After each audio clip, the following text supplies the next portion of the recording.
Good morning, good afternoon, good evening, folks. Michael Zuber, one rental at a time, back with his Sunday morning guest, Mr. Todd Baldwin, and soon to be new dad. Let's congratulate him and Angela one more time. Yay. Yes, I am super excited to have a baby on the way. I can't wait. It's going to be awesome. I could almost feel you vibrating through this interview. It's pretty, I can tell you're excited. Yes. That is pretty cool. Well, hey, I want to do something. You have a great YouTube channel, just Todd Baldwin. One of your videos that I really enjoyed was Roadmap to Wealth. I think it came out a year ago. So I want to steal that topic and I want to play a game of tennis with you. I want to give the audience 3 things each about what we would do if we wanted to be on the roadmap to wealth. You are the guest. I will let you go first.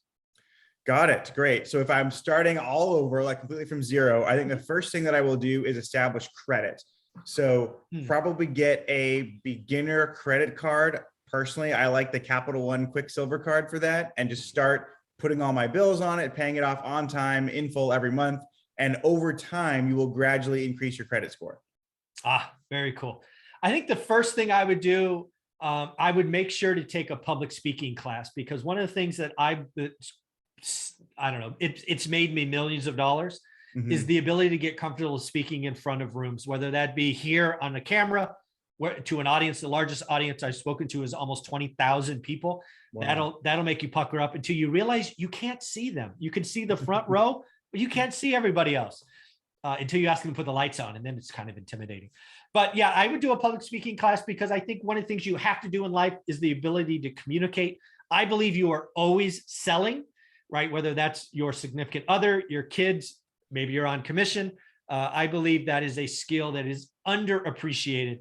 And personally, as an introvert, yes, I spent my high school years hoping not to be seen.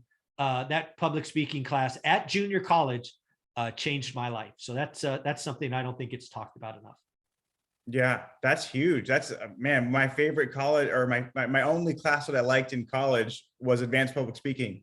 I took that class and then I loved it, and then I dropped out because all my other classes sucked. Yeah, it's funny. It was my second quarter. I think Deanza was quarters, maybe semesters. Yeah, that one class that I took, I only took it because it fit my schedule and it was some elective, and it changed my life. It turned me into, I'm still comfortable being a wallflower, but I'm okay engaging now. And without that class, it doesn't happen.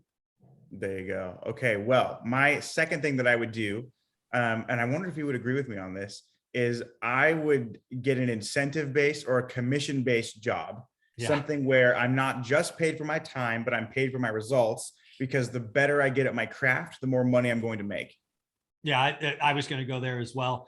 My first job out of school, out of college, was an accountant. I could not imagine. I sat in that cube, I think it was 18 months. And maybe the first 30 days I was excited because, a 40-hour job, but I dreaded every day going. Staring at Excel spreadsheets, not fun. Literally, it was horrible. But yes, I would get an incentive-based job. I know it's not for everyone, but this is about what we would do. Commission allows you to go forward. And if you work on your craft, you can do amazing things. A lot of the people that I know that got to where we are had commission-based jobs. I worked harder than everybody else. I literally remember I was what was called a pre-sales. So I did inside, and then pre-sales is where I cut my teeth. And I was selling a technical product. I do not have a computer science degree. I can barely operate the computer that I'm talking to you in front of. So I had to get good at my craft. I had to create stories. I had to create imagery. I had to almost make it a dance with the audience. And lo and behold, after giving my presentation to a room of 0 people, 100, 200 times, I got very good and was the #1 guy year after year after year. Because it's not how smart you are, which all of my peers, all of them, were wicked smart. Everybody else in my pre-sales organization had a computer science degree. They could write code. Dude, I couldn't even read code. And yeah. And I actually made, I remember 2 years in a row, it was a small company, so their incentive system was a little out of whack, but I made more than the top 2 I made more than all the sales reps except the two sales reps that I helped because their leverage was higher. I made more than 90% of sales reps at that because I was that good. So yeah, I would definitely get a commission-based job. So my number 2 is, for me, you have to understand your needs and wants, right? I didn't know about the rat race until I was 30. I was raised, and my mother, I tell the story all the time, when I was in grade school. Now, Michael, go to school so you get a good job, so you can make a lot of money, so you can buy nice things. I still hear that every day at grade school. She would drop me off, say that as we're walking out of the car. So that's what I did. And then 30, Rich Dad Poor Dad goes, hey, you idiot. That's not the goal, right? So I would try to understand where we're at. And if I could do this at 20 and I could get comfortable living on $2 or $3 grand a year, I could have been done by the time I was 30.